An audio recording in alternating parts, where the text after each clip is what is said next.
دمن و باشی و ردادم لهر کرابن هر لخاشی و شادی و که خوشی و بختوری دبن به آلیکاری اولا جای کردن که خوشم که ده برنامه که ده خدمت و رزدار دم ولی بینا رزدار بینا برنامه دنین جیمه به وی آوایی برنامه هبونه بینا اون دزانن مروی وسا کسایتی وسا شخصیتی وسا هنه کو لجبر اوی کو لخدمت برجواندی گشتی نتوا خاده بونه لناو نتوا خاده رز و احترامی کی تایبتی هنه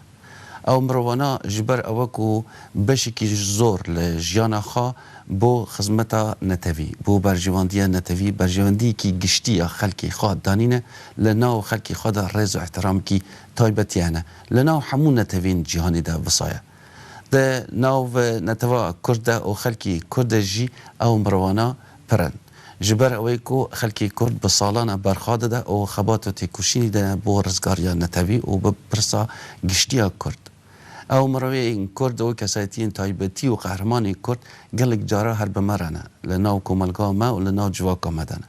لی مخابن گل جارا لجواکا کردی ده بینا جواکی دن لبر باردوخ و روشا تایبتی کو امت دنه او مروانا به ویشی واکو پیویسته ناین ناس کرن بروینده برواجیا نتوین دن کو گلک جارا فیلم و سناریو و برنامه تایبتی بگره سمبولا لسروان شخصیتنا چه دکن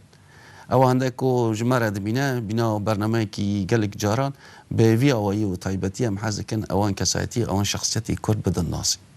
ایرو از جار کردن ده خدمت یک جه وان خباتکارانه ما کو به سالانه ده خبات ده سالانه لخبات و برخدانه تید کوشه و ده خبته و نهاجی برتوامه اندام کی دفتر سیاسی حزب دموکرات کردستان ایرانی رئیسدار کاک محمد نظیف قادری امگلی که خوشن کو دوی برنامه ده لخدمت ودنه زور خوشحالم کاک مهران زور سپاس بو پیکێنانی ئەو دەرفەتەی کە بتوانین جارێکی تر لەگەڵ بینەرانی بەڕێزی تیشکتیوی قسە بکەین هیوادارم لە کار و تێکۆشاندانە ئەوە سەرکەوتوو و بەردەوام بن. گەلێک سپار بخێر بن سەرچاو شانازی کە بوومە کۆجارکردن ئەم دە خزمەت خەباتکارێکی بیناوەیە ڕێزدار دەنە کاک حەمەد نەزیف دەوێ بەشە بەرنامەیەدا گەلێک جارە جخوا بنا کسی کو اون سالانه لنا و خباتی دن بشی که زور لجیان خالن و خباتی دانینه هم سنگر و هوره و کسی کو دنا و خباتی دبونه و باش ناس دکن لی بو نسل پیش روزی بو نوین پیش روزی ده محاز دکن کاک حمد نظیف ها لدست پیکی ده بندن ناسین کاک حمد نظیف کیه؟ من نيو محمد نزيف قادرية لدايق بوي 1335 هتاويم خلقي باينانم لمنطقة جوان رو لبارزگاي كرماشان پلی خوێندەواریم دیپلۆمەم تەواو کردووە پاشان لە دانشگای جوندی شاپۆری ئەهواز ئیمتیحانی ئازان بە خارجمدا لە ئەمریکا وەک یەکێک لە نەفەراتی یەکەمی ئەو کۆنکۆرە کە لە دانشگای جوندی شاپۆری ئەهواز بە مەبەستی چوونە دێرەوە ئیمتیحانمدا وەرگیرام دوایی بەهۆی ڕەوشی سیاسی ئێران و مەسایلی حیزبی دیموکراتی کوردستانی ئێران و ناکامانەوەی وتوێژەکانی حیزبی دیموکرات بۆ چارەسەری ئاشتیانەی کێشەی کورد لە ئێران و هەروەها فتوای جیهاد لەلایەن خۆمێنیەوە بۆ سەر خەڵکی کوردستان با تەوەجوو بەوەی کە ئەندامی حیزبی دیموکراتی کوردستانی ئێران بووم و لەلایەن دادگای خەڵخاڵیەوە لە لیستێکا بووم کە بۆ ئەوان مەبەست بوو و هەروەها پاش لێکدانەوەیەکی هەمەلایەنە بەو نەتیجە گەیشتم ڕێگای خەباتی سیاسی و هەروەها درێژەدان بە خەبات و مەقاومەت و بەربەرەکانی لە مقابلی ڕژیمی کۆماری ئیسلامیە لە سەفی حیزبی دیموکراتی کوردستانی ئێران وەک حیزبێک کە لە مێژ بوو لێکدانەوەم لەسەری بوو و پێم وا بۆ حیزبێکە لەباری سیاسیەوە حیزبێکی جێگرتووە حیزبێکە جێی متمانەی کۆمەڵانی خەڵکی کوردستان و ئازادی خوازانی ئێرانە و لەلایەکی ترەوە مێژوویەکی دەرەخشانی بوو لە جوڵانەوەی ڕزگاری خوازی کوردستانە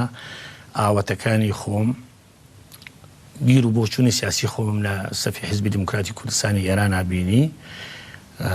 هەر بۆیە بە شانازیەوە لیباسی پێشبەرگایەتیم لەبەر کرد و تا ئێستا لە خزمەتی گەلەکەم و تێکۆشەرانی حیزبەکەم و هەروەها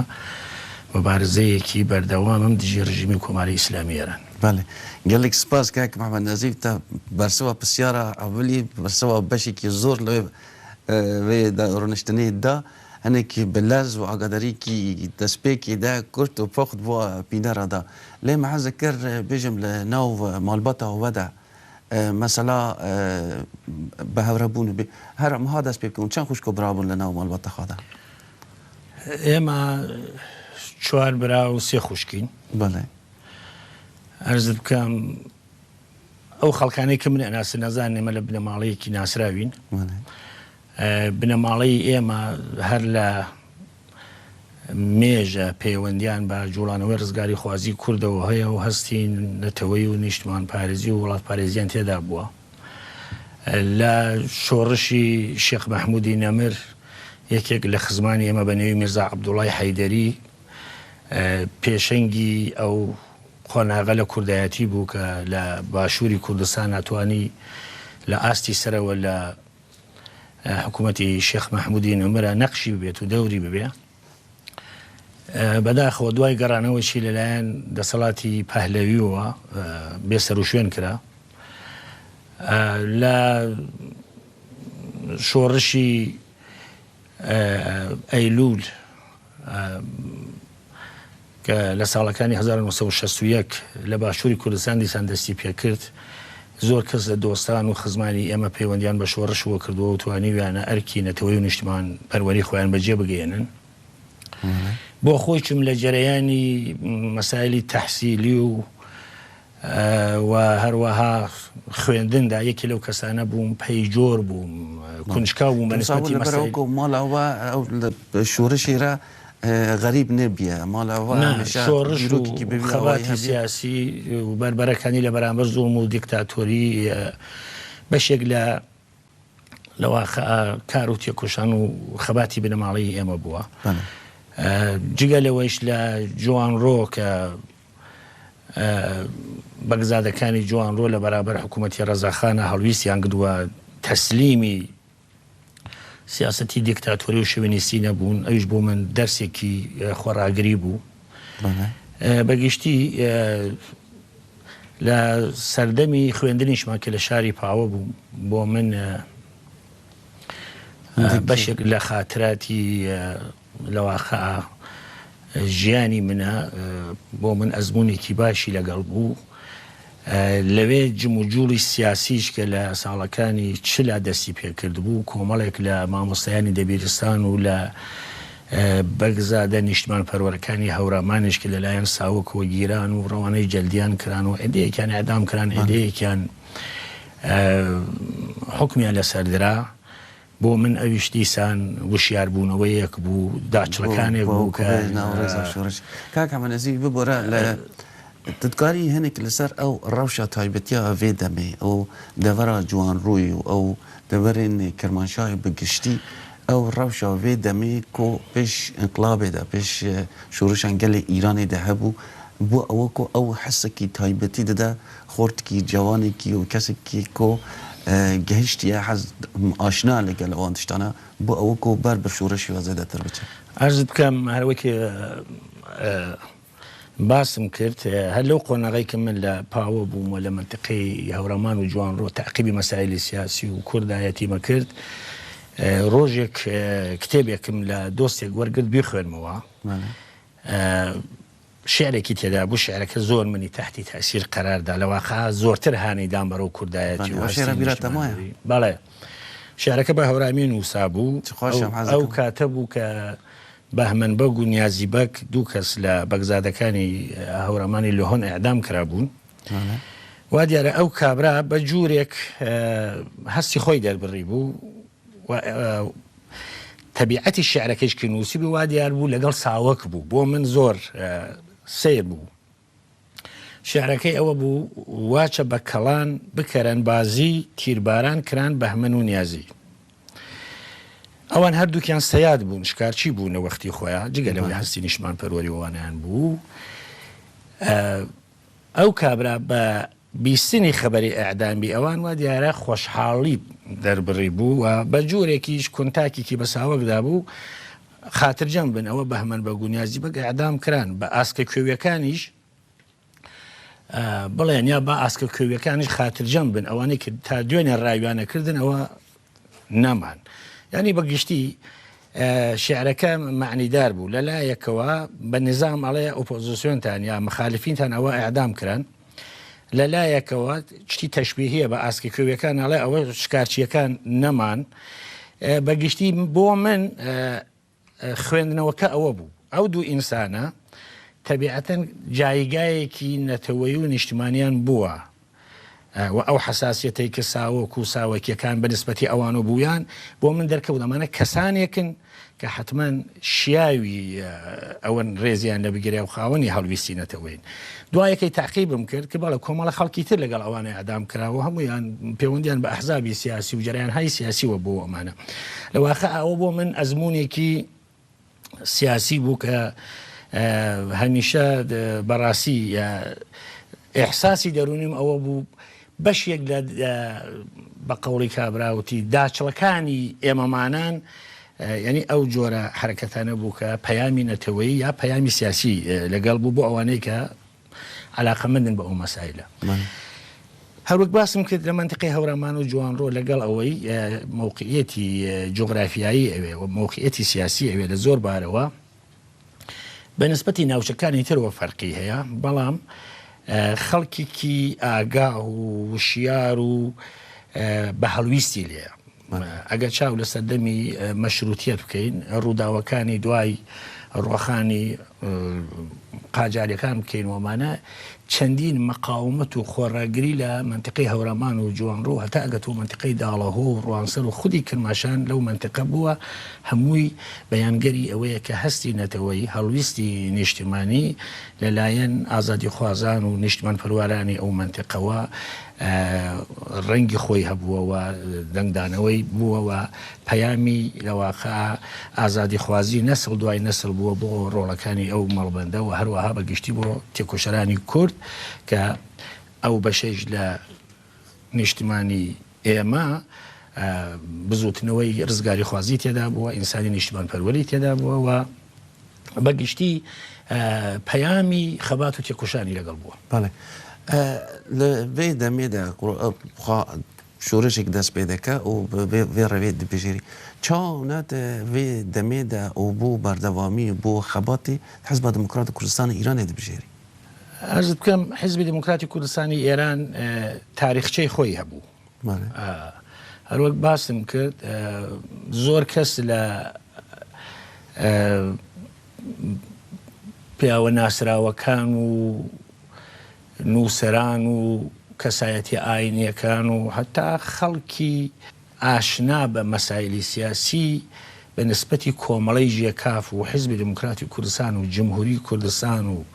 شەهیدکردنی پێشەوا قازی محەممەد و یارانی لە نێو مەحفەلی خۆیاندا ئەو باسوشتانیانە کرد و ئیشاریان بەوە ئەکرد کە لە کوردستانە کۆمارێک پێکاتووە حیزبێک بوو نێوی حیزبی دموکراتی کوردستانی ئێران پێشەنگی ئەو کۆمارە بووە و ڕێبەرانی ئەو حیزبە شەهید بوون دوای یەکەی بەتایبەت شۆڕشی کوردستانی باشووریش لە ئەی لول کە ئەرزم کردی 1960 بە دواوە دەستی پێکرد تێکەڵاوی و هاتوچۆی شۆڕژگەرانی کوردستانی باشووریش بۆ مەڵبەندی ئێمە هەروەها اختلاط و تێکەڵاوی تێکۆشەرانی کورد لەوێ بە جوورێک ئەو پەیامە سیاسیە یا ئەو خەباتە نەتەوەیە بەهێز کرد هەر ئەوەیش بوو هەروەی شارم پێ کرد کۆمەڵێک لە خەڵکی مەڵبەندی کرماشان و هەورامان و جوانڕۆ هاتن لێرە چەکی پێشبەرگایەتیان لەشان کرد و ئەدەیەکیان شەهید بوون و ئەدەیەکیشیان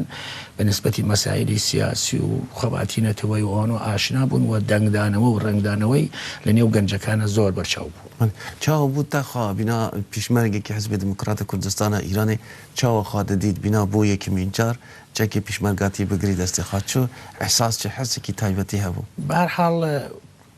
تۆ وەختێک زۆڵم دەبینی وەختێک نکولیکردنی نظامێکە بینی لە بوونی نەتەوەیەک و هەروەها وەختێک ملەتانی تر ئەبینی کە ئازاد و سربەستن و ملەتی تۆ هێشتا ماف پێشێل کراوە و بە شێوەی جۆرا جۆر سیاسەتی لە بین بردننی ئەدرێت و بەرەو ژەنۆسایدکردنی ئەبن تەبیعەتەن ئەحساسی بێهویەتیەکەی و بۆ پاراستنی هویەتی خۆت، بۆ پاراستنی هویەتی نەتەوەکەت، بۆ پاراستنی هویەتی نیشتیمانەکەت تەبیعەتەن ئەرکی هەر گەنجێکە لە بەرامبەر ئەو سیاسەتە دژی ئینسانی و دژی مرۆڤی هەڵویست بگرێ. من باسم کرد حیزبی دموکراتی کوردستانی ئێران پاش سەرکەوتنی شۆڕشی پرشکۆی گەلانی ئێران هەموو هەوڵی خۆیدا مەسەلەی کورد لە ڕێگەی سیاسی و لە ڕێگەی ئاشتیەوە چارەسەر بکرێ. چەندین هەیئەتی ناردە تاران، چەندین هەیئەت لە تارانەوە هاتە کوردستان و سەنەندیج و شوێنەکانی تر. هەیئەتی نمایندەگی خەڵکی کورد پێکات، بەڵام بەداخەوە ئیدئۆلۆژی ئەو نظامە و عەقڵیەتی ئەو نظامە چارەسەری کێشەکان نەبوو لە ڕێگەی سیاسیەوە و نەتیجەتەن شەڕیان بە ئێمە تەحمیل کرد و هێرشیان کردە سەر کوردستان و فتوای جیهادیاندا. خەڵکیان بێبەزەیانە ئەعدام کرد، پۆل پۆل لە تێکۆشەرانی حیزبی دموکرات و ئەحزابی تر و ئازادی خوازانیان هەروە بێ لێپرسینەوە و لە کۆڕینەوە ئەعدام کرد. بە هەر حاڵ حیزبی دموکرات ڕێگەی مقاومەت و مانەوەی خەڵکەکەی لە پێش کرد. تەبیعەتەن بۆ من وەک گەنجێک وەک کەسێکە لەو قۆناغا شاین بەخۆم بوو و ئەحساسمە کرد دەبێت سەنگەری ملەتەکەم لە واقع بەرز ڕاگرم و ڕێگەی خەبات لە پێش بگرم. تقریبەن چەک هەڵگرتن بۆ من لە واقع هەستێک بوو بۆ بەرپەرچدانەوەی هەر جۆرە هێرشێک سوکاتیکردن بە مقدەساتی ملەتەکەم و هەروەها داکۆکیکردن لە مافەڕەوەکانی بوو و ئێستەیش بە بڕوای من پێشمەرگایەتی، لیباسی پێشمەرگایەتی، ئەرکی پێشمەرگایەتی، چەک هەڵگرتن بۆ بربەرەکانی لە بەرامبەر زوڵم و دیکتاتۆریدا یەکێک لەو شتانەیە ملەتی کورد دەبێت ئەهمیەتی خۆی پێ بدە و گرنگی خۆی پێ بدە. ئەگەر ئێمە خۆمان مقایسە بکەین لەگەڵ زۆر ملەتی ترە ئاشووریەکان، ملەتێک بوون کە لە بەرامبەر شاڵاوی ئەو هێرشانێکە و هاتە سەریان نایانتوانی بە هەرحاڵ بەو شێوەی پێویستە هویەتی خۆیان بپارێزن. هەر وەیسە دەبینین گەورەترین دەسەڵات بوون وەختی خۆی ئێستا ئاسارێکی بەو سوورەتیان نەماوە پەراکندە بوو لە نێو ملەتانی ترە. یەکێک لە ڕەمزی مانەوەی کورد و یەکێک لەو هۆیانەی کە کورد توانێتی هویەتی خۆی، شناسی خۆی، نیشتمانی خۆی سەرڕای ئەو هەموو هێرش و تاڵان و کوشت و کوشتارە بپارێزێت مقاومەت بووە و دفاعی مسەلەحانە بووە و هەروەها بە بڕوای من پێشمەرگایەتی ڕەمزی مانەوەی ملەتی